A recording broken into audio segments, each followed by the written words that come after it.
కూటమి ప్రభుత్వం ఏర్పడి 100 రోజుల పాలన పూర్తి చేసుకున్న సందర్భంగా సంబరాల్లో భాగంగా సంతనూతలపాడు నియోజకవర్గంలోని నాగలుప్పలపాడు మండలం మద్దిరాలపాడు గ్రామంలో ఇది మంచి ప్రభుత్వం అనే కార్యక్రమాన్ని ఏర్పాటు చేశారు. ఈ కార్యక్రమానికి రాష్ట్ర ముఖ్యమంత్రి నారా చంద్రబాబు నాయుడు ముఖ్య అతిథిగా హాజరయ్యారు. ఈ సందర్భంగా గ్రామంలో కూటమి ప్రభుత్వం యొక్క 100 రోజుల పరిపాలనపై గ్రామస్తులతో సమీక్ష నిర్వహించి ప్రభుత్వ పథకాలపై ఆరా తీశారు. దీనికి ప్రజల నుండి విశేష స్పందన లభించింది. 100 రోజుల పాలనపై ప్రజల్లో అనూహ్యమైన స్పందన లభించింది. ముందుగా గ్రామంలోని పలువురు గ్రామస్తుల ఇళ్లకు రాష్ట్ర ముఖ్యమంత్రి నారా చంద్రబాబు నాయుడు స్వయంగా వెళ్లి వారి సమస్యలను అడిగి తెలుసుకున్నారు. ప్రభుత్వ పథకాలు ఎలా ఉన్నాయి, పెన్షన్లు వస్తున్నాయా, ఇంకా ఏమన్నా సమస్యలు ఉన్నాయా అంటూ ముఖ్యమంత్రి ఆరా తీశారు. గ్రామంలోని కుటుంబాల వారు తమ సమస్యలను విన్నవించారు. వారి సమస్యలను ఓపికగా విన్న ముఖ్యమంత్రి వాటికి సత్వరమే పరిష్కారం అందిస్తామని వారికి హామీ ఇచ్చారు. ఇంకెందుకు ఆలస్యం, 100 రోజుల పాలనపై ప్రజాభిప్రాయం వారి మాటల్లోనే విందాం. అన్నట్టుగానే 10 రోజుల పాటు ప్రజల్లోనే ఉన్నారు.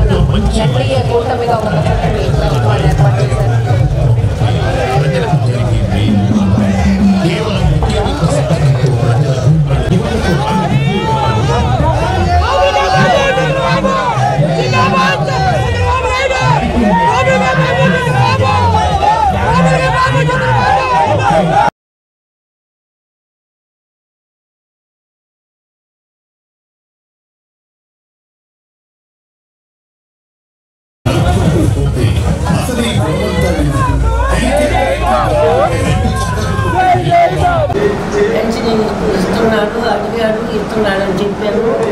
నాకు సరిపోతుంది అన్నాడు, సరిపోతుంది అని చెప్పాను. 100 రోజులు అయింది కదా, ఎట్టుంది? బాగానే ఉంది, ఇప్పుడు బాగానే ఉంది. మీకు అన్నీ వస్తున్నాయా? పెన్షన్ పథకాలన్నీ వస్తున్నాయా? ఈరోజు ఆంధ్రప్రదేశ్ ముఖ్యమంత్రి నారా చంద్రబాబు నాయుడు గారు మా ఇంటికి వచ్చారు. మా మదర్ని పింఛన్ వస్తుందని అడిగాడు, వస్తుందన్నాం. సరిపోతుందంటే సరిపోతుందని చెప్పాము. అది పిల్లల గురించి అడిగాడు, అంత బాగానే ఉందని చెప్పాము. పరిపాలన ఎట్టుందంటే బాగుందని చెప్పాము. 100 రోజుల పరిపాలన ఎట్టుందంటే బాగుందని చెప్పాము. ఫ్లడ్లో కూడా విజయవాడ ఫ్లడ్లో కూడా బాగా వర్క్ చేశారు. చాలా అభినందన. ముఖ్యమంత్రి గారు మా ఇంటికి వచ్చారు, సంతోషంగా ఉంది. ఇల్లు లేకుంటే ఇల్లు ఇస్తానన్నాడు. ఒకటి మధ్యాహ్నం గీత కార్మికులకు ఒక మధ్యాహ్న దుకాణం ఇస్తానన్నాడు. పిల్లలకేమో రేమండ్స్ అవి ఇస్తానన్నాడు. 100 రోజుల పరిపాలన బాగుంది సార్. ఇల్లు ఇస్తానన్నాడు. మధ్య దుకాణం ఒకటి అడిగినాం, అవి కూడా గీత కార్మికులు మేము, అది ఇస్తానని అన్నాడు. పిల్లల చదువుల గురించి చెప్పినాం, అది కూడా చూస్తానని చెప్పిండు. చాలా సంతోషంగా ఉంది. మా ఇంటికి వచ్చినందుకు చాలా సంతోషంగా ఉంది. పరిపాలన కూడా బాగానే ఉంది. 100 రోజులు అది కదా, మంచిగా ఉంది. ముఖ్యమంత్రి గారు మా ఇంటికి వచ్చారు. మాకు చాలా సంతోషంగా, చాలా ఆనందంగా ఉంది. సార్ మా ఇంటికి వస్తారని మేము అనుకోలేదు. మేము మా ఇళ్ళకి వస్తారని, పేదోళ్ళ ఇళ్ళకి వస్తారని మేము అసలు ఎప్పుడు అనుకోలేదు. కానీ మా ఇంటికి వచ్చారు, మాకు అదే చాలా అదృష్టం. మా సమస్యలు చెప్పాము, బాబుగారు తీరుస్తామన్నారు. బాబుగారు హయాంలోనే మాకు హౌసింగ్ లోన్ వచ్చింది, అది ఆగిపోయింది. మళ్ళీ బాబుగారు ఆ పని చేసి పెడతామన్నారు. మా పిల్లలిద్దరికీ సాయం చేస్తామన్నారు, చదువుకి మాకు హెల్ప్గా చేస్తామన్నారు. బాబుగారు పరిపాలన 100 రోజులు అయింది కదా సార్. బాబుగారు వచ్చిన కాడి నుంచి బాగానే ఉంది. మాకు పోయిన దానిలో కన్నా ఇదే మాకు హెల్ప్ఫుల్గా బాగుంది.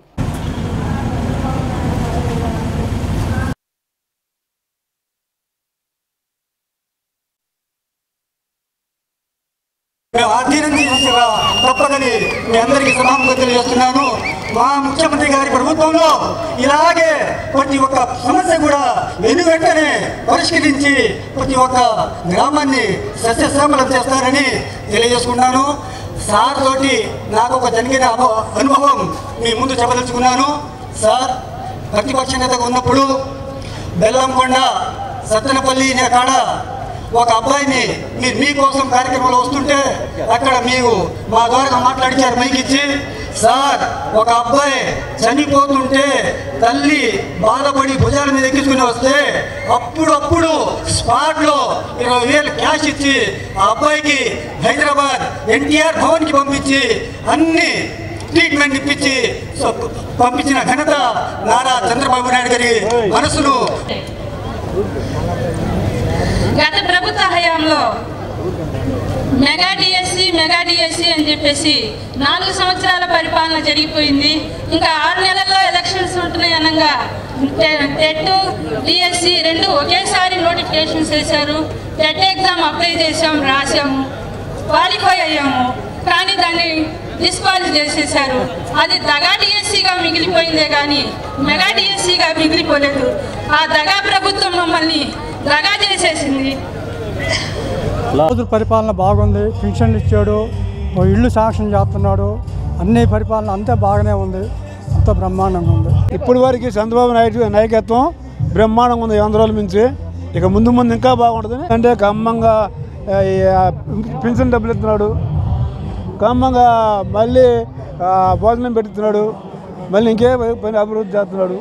అది చాలు మాకు సంతోషం. ఇంకా 5 సంవత్సరాలు ఇంకెంటుంది. ఒక 100 రోజులు చేశాడు, 3 పనులు చేసేటికి 100 రోజులు. 100 రోజుల పరిపాలనలో ప్రజలు మా యొక్క స్పందన ఫస్ట్ ఈ అతను ఇస్తానన్న వాగ్దానం 4,000 పెంచును. గతంలో మళ్ళీ ఏప్రిల్ నుంచి వస్తున్న 3,000, 7,000 కల్పించాడు. ఆ తర్వాత మళ్ళా పంచాయతీ రావాల్సిన నిధులు అవి ఇచ్చాడు. తర్వాత నిన్న వరదలకి ఆయన వంతు ఎక్కువ కృషి చేశాడు. మా వంతు మా సహాయం మేము చేసాము. ప్రజల్లో మార్పు ఏం లేదు. వ్యవస్థలో కొన్ని లోపాలు ఉన్నాయి, అవి సరిదిద్దుకొని మనం ముందుకెళ్ళాలి. తెలుగుదేశం ప్రభుత్వం కూటమి ప్రభుత్వం అధికారంలోకి వచ్చి 100 రోజులు అయింది. ప్రభుత్వం పరంగా బాగానే ఉంది. అమలు అయితే హామీలు ఇచ్చారో అవి ఒక్కొక్కటి అమలు చేయడం మటుకి ప్రజలు సంతోషంగా ఉన్నారు. ప్రతి అక్క, ప్రతి తాత, ప్రతి అమ్మమ్మకి కూడా ఉచిత ఇసుక ఈరోజు ప్రతి ఇల్లు కట్టుకునే పేదవాడు పండగ చేసుకొని ఇసుక ఇల్లు కట్టుకుంటున్నాడు. ఆయన ఇచ్చిన అమలు చేసినట్లు మరి ఇసుక కానీ పింఛన్ కానీ మరి రేపు దీపావళికి గ్యాస్ కూడా ఇస్తానన్నాడు మహిళలకి. అనేక రకాల ఆయన ఇచ్చిన మాట వాగ్దానం. బస్సు కూడా త్వరలో బస్సులు కూడా ఉచిత బస్సులు ఏర్పాటు చేయడం మహిళలకు జరుగుతుంది. మరి అంచెల వారీగా ఒక 100 రోజుల్లోనే ఒక 3 స్కీములు వదిలాడు. మరి ఇంకొక 100 రోజుల్లో 3 నెలల లోపల అన్ని 6 నెలల కల్లా అభివృద్ధి అనేది ఏంటనేది ఆయన చేతల్లో నుంచి, ఆయన అనుభవాల్లో నుంచి చూపిస్తాడనేది ప్రజలు గమనించారు. త్వరలో నిన్న ఎల్లవలు వస్తాయి విజయవాడలో. ఏ ఊరు కూడా నీళ్ళల్లో పోలేని పరిస్థితుల్లో ప్రతి ఇంటికి వెళ్ళి ప్రతి అక్కకి ధైర్యం చెప్పి, ప్రతి అన్నకి ధైర్యం చెప్పి ఆర్థికంగా హెల్ప్ చేస్తే వాళ్ళకి అనేక రకాల ఎవరికి రాని ఉపాయాలు.